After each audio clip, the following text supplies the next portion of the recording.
partout.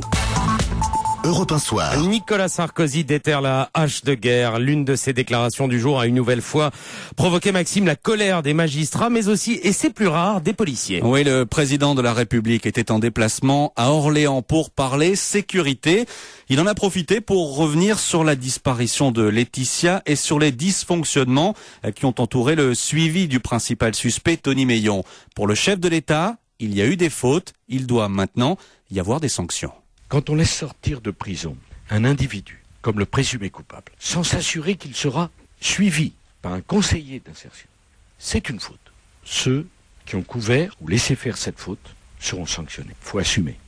Il y a eu un certain nombre de dysfonctionnements, côté justice et aussi côté police. Quand un individu aussi dangereux, avec un tel pédigré, et que quelqu'un vient déposer plainte pour menace de mort et tentative de viol dans une autre affaire, j'entends qu'immédiatement on engage les recherches sur lui. Je veux que là aussi les choses soient claires entre nous. Et nous prendrons toutes les mesures pour que les responsabilités soient assumées et que des décisions, bien sûr, soient prises. Voilà, vous venez d'entendre les mots de Nicolas Sarkozy au micro européen d'Antonin André. Quelques minutes à peine après cette déclaration, les magistrats du tribunal de Nantes ont décidé de se mettre en grève. Pourquoi eux? Tout simplement parce que c'est dans la région nantaise que Laetitia a été tuée. Là-bas, ils se sentent donc clairement visés. Ils suspendent les audiences pendant une semaine.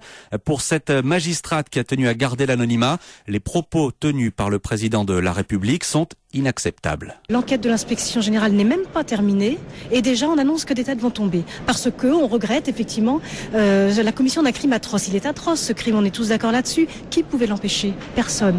Alors qu'est-ce que ça va changer de faire du populisme en essayant de faire tomber une nouvelle tête? On se sent tous personnellement agressés. On a l'impression, mais ça fait très longtemps déjà que ça dure, qu'on a besoin démagogiquement vis-à-vis de la population de satisfaire l'esprit de vengeance des victimes. À quoi ça rime? Qu'est-ce que ça va changer? Ça ne fera pas revenir cette jeune fille, hélas, et nous le déplorons tous, mais ça n'est pas en attaquant de front les magistrats qu'on va obtenir une meilleure justice.